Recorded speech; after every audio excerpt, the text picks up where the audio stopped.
giraffe barn, which houses our 3 giraffes, Jenga, Jagger, and Milo. Jenga is the oldest. He is 8 years old. Jagger is his half-brother, who is 6. And then Milo is unrelated to the other 2, and he's our smallest. He will be turning 4 at the end of this month. So any of you know what you get if you cross a giraffe with a hedgehog?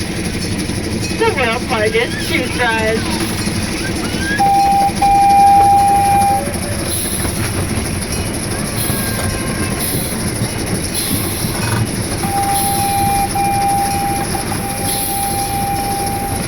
We cross the street on our right-hand side, you'll find some of the sleepiest animals in our zoo, and I'm not lying. Our African lions can spend up to 18 to 20 hours a day completely asleep, and in the wild they'll sleep for more than 24 hours at a time after a particularly successful hunt. In this closest enclosure, we've got Boomer in the shade, Tess back by the fence. The middle enclosure has Prim and Castle, and then our youngest lion, Pumpkin, is on the far side today. We kind of play musical lions with these guys, and we move them around day to day, just so that they get a little bit of a different perspective on the zoo and get used to each other's smells. Next door to our lions, we've got our Siberian tiger, Hannah.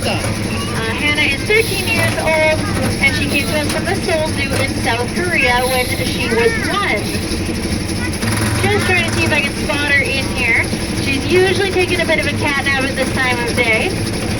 But if you are able to spot those beautiful stripes of hers, you might be surprised to learn that those stripes actually continue onto her skin like a birthmark or a tattoo. That being said, I do not recommend shaving down a tiger to check that out for yourself. Across the street from Hannah, we've got our Vietnamese pot-bellied pig, Daisy. Daisy's doing what she does best. She likes to use her snout as a shovel to look for tasty things under the dirt. So I guess you can say she really digs her enclosure. Next up after Daisy, we have Brambles. But beyond those brambles, you might see some flashes of hot pink, which belong to our flamingos. They've got a tendency to flamingo on the far side of their enclosure, closest to the walking path on the other side. It might surprise you to learn that flamingos are not actually born pink. They're born sort of a gray-white color, and they turn pink because the food they eat is rich in a protein called beta-carotene. If we were to eat the same amount of beta-carotene for our body size and weight, we would also turn pink. That said, I already turned pink all on my own if I spent too long in the sun. No additional beta-carotene required. This enclosure is also home to our alpaca family. We've got Titus, who's all gray, Penelope, who's all brown, and their son, Chon-Chon, who's all white. Chon-Chon was born at the Greater Vancouver Zoo, and he will be turning 2 on Boxing Day this year.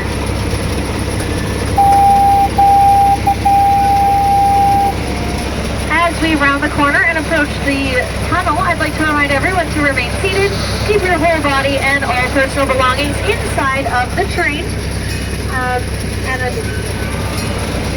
Yeah, stay seated, keep your whole self in the train, and I'll see you all on the other side.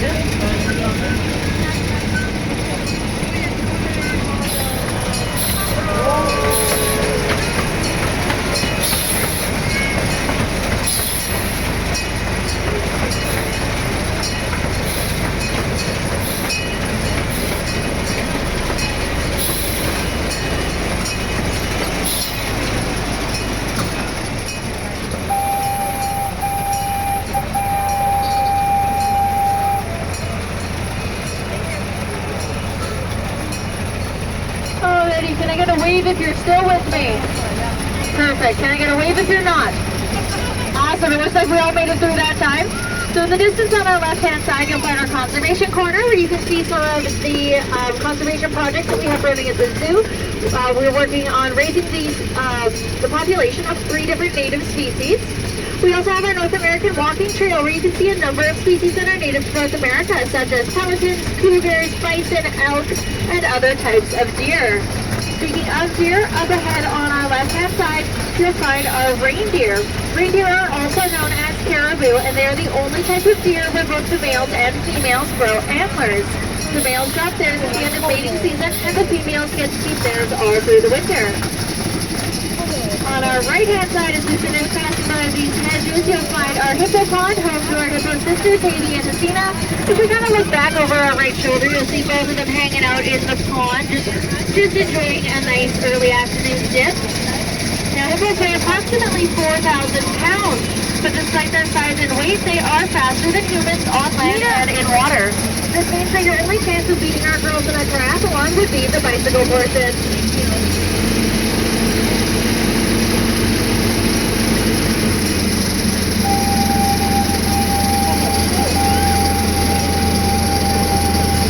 As we cross the street, a test for those of us with sharp eyesight. On our right-hand side, we have our white-tailed deer.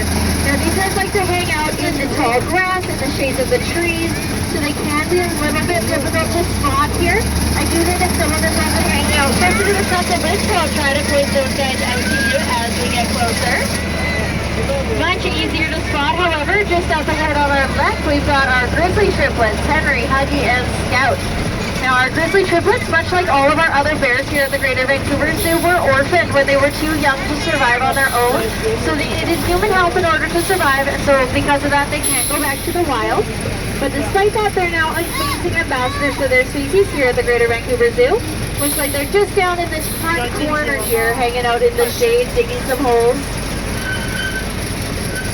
Up ahead on our left-hand side, you'll also find our campfire cabin concession. Please feel free to stop by here. We've got treats, snacks, and cold drinks available.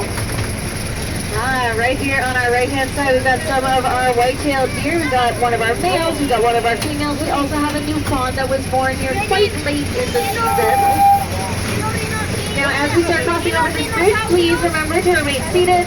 Keep your yourself and all of your belongings inside the train because it's a long way down. This bridge takes us across the Salmon River, which is an important conservation site that runs all the way through the lower mainland and is home to an endangered species of fish known as the Salish sucker.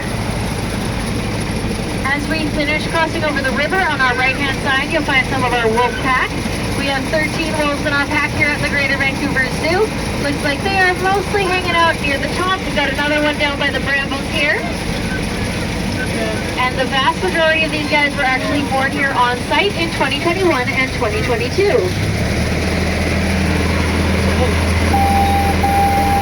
As we start climbing this hill on our right and left-hand sides, actually, you'll find our Mesozoic adventure. This is a place for you to travel back in time and see a number of prehistoric species, such as the Brachiosaurus, the Triceratops, and the Tyrannosaurus rex.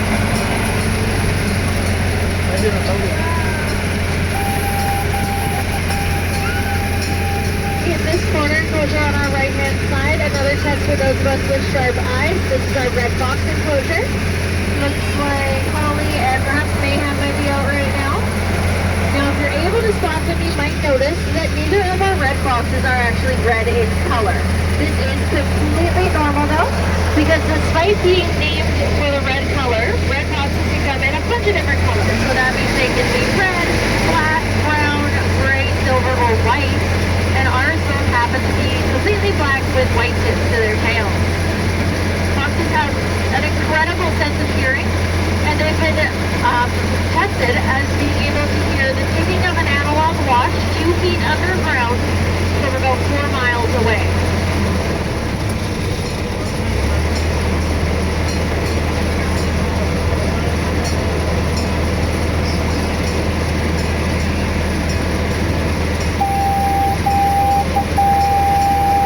Take a look up ahead, you'll notice that we're approaching a bamboo wrapped enclosure.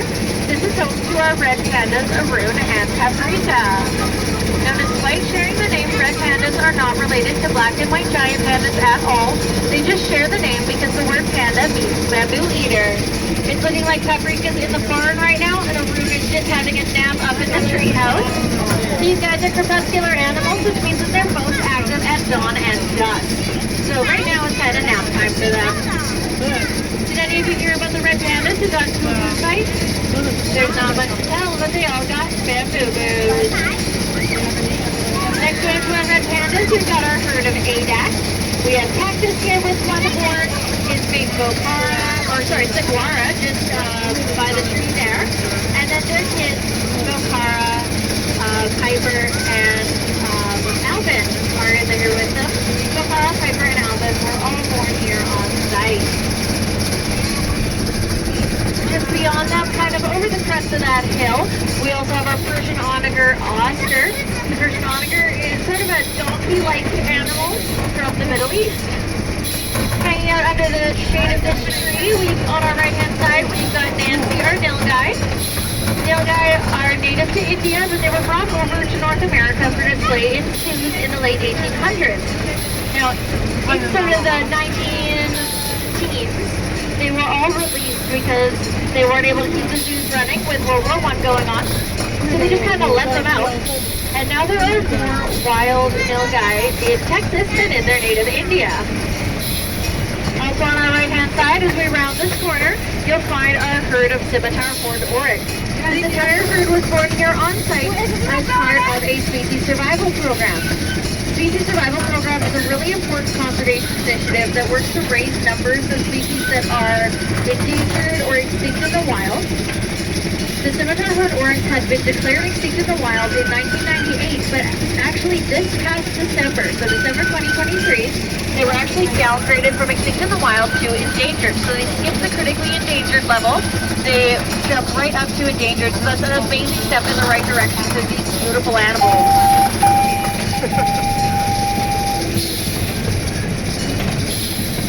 After we finish passing by this bamboo on our right-hand side, you'll be able to find what we lovingly call our miniature enclosure.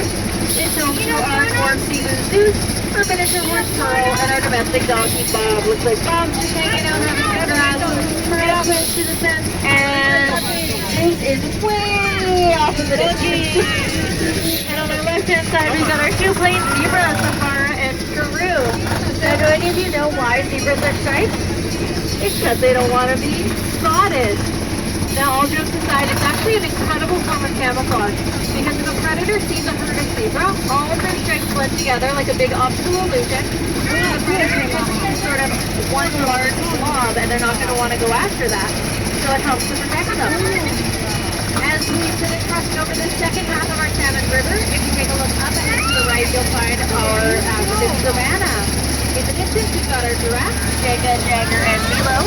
We also have our three comedies listed here. Their names are Sando, Venus, and Makosa, as well as our two female ostriches, Omari and Mo. Now, ostriches are the fastest animals on two legs, and they can reach speeds of up to 75 kilometers per hour in a sprint. And that's in a sprint they can only maintain for about 20 to 30 seconds. They can, however, maintain a jog for about half an hour at 35 kilometers per hour, so that's pretty quick. Now, speaking of speed, we're about to gain some so we can get this little train up this hill, so everyone hang on tight, and away we go.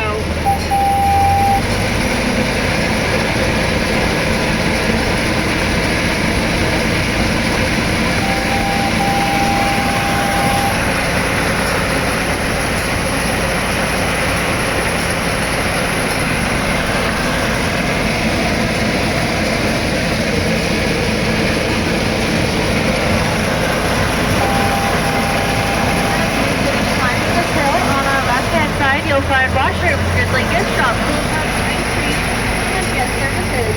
In the distance is a green roof building that houses our new waste treatment concession, and most importantly, more washrooms.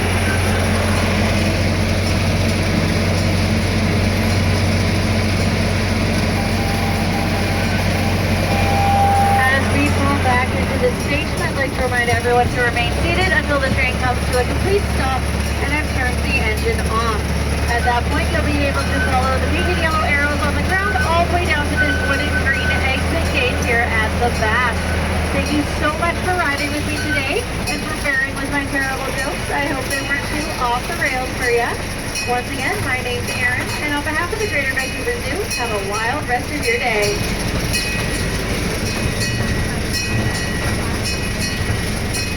Mami, qué porquería, ni siquiera nos enseñaron los girafatos. ¿Y quiera qué? No nos enseñaron los girafatos de Ahora la vamos a ver. Ahora vamos bien. Y no nos mostraron los monos. Que no es lo mismo en... Es un recorrido para tú ver qué es lo que quieres ir a ver. Ah. Algo rápido como